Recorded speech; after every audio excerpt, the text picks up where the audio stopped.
This is Dr. Jim. Today we're talking about how to use the rumble roller. This is probably my favorite tool. I use this daily. Typically I'll do it in the morning, get ready for my day.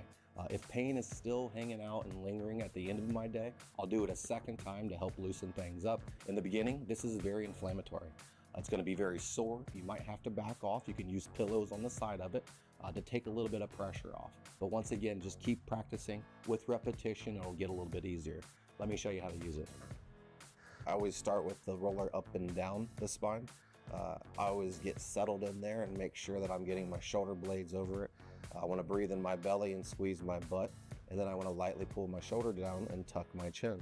I'll push slightly and I'll feel my low back release a little bit and elongate. Feel like it's decompressed. From here, I'm breathing in my belly and I'm squeezing my glutes to create my stability. After that, I'm doing, I call them snow angels. But as I'm moving through, I'm not just moving my shoulders. I'm first breathing, squeezing my glute, pulling my shoulder blades down to pinch the spiky roller. And then I'm rolling it and controlling my shoulders with those muscles and lats and core. Do not have your shoulders up towards your ears, because then we're training in poor habits. I do about 5 to 10 of these. After that, I'll kind of lean my weight off to the side so the roller rolls off the side.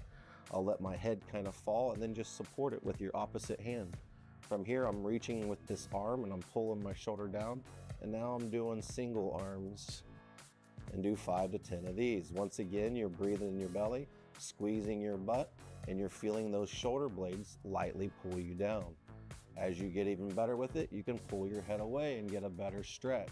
After that position, we bend the elbow, we get the ring finger and the pinky to the floor, and we kind of go towards the ear, stabilize your head, and then we roll through that single arm again.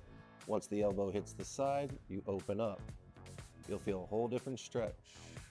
Do 5 to 10 of these. This position, I feel like it really helps to adjust everything. So I feel like I'm getting a massage and an adjustment every day.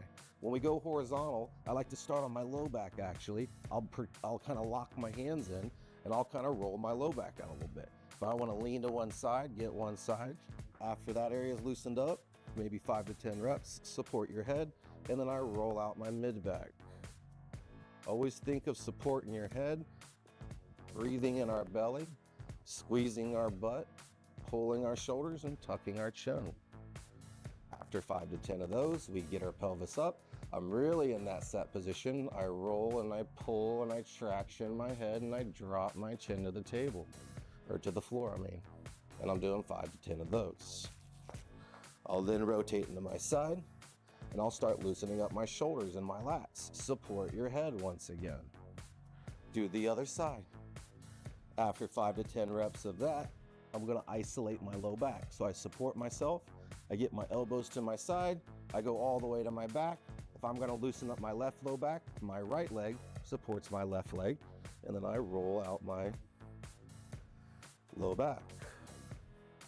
Do both sides.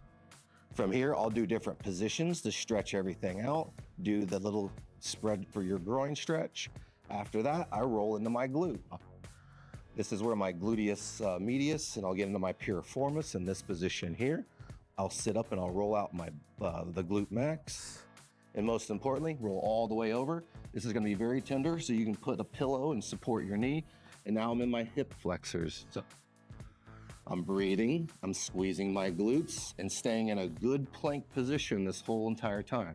If it's too much pain, use pillows on both sides and you're just kind of more laying into it here, right? Supporting your head.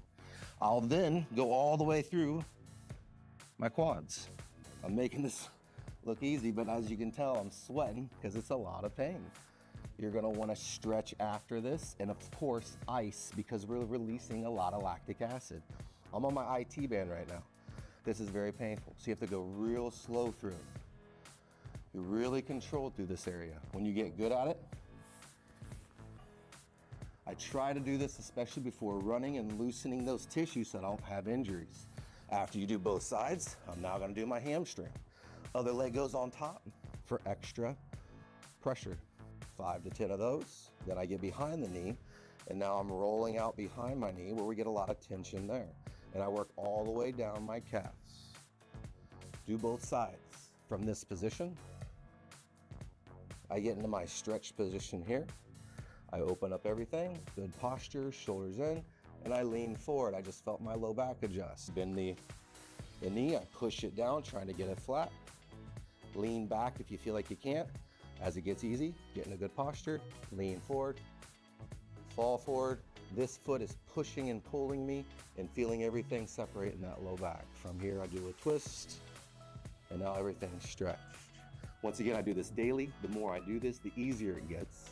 As you'll see, I have a lot of water and ice in the beginning. Thanks for your time. Good luck.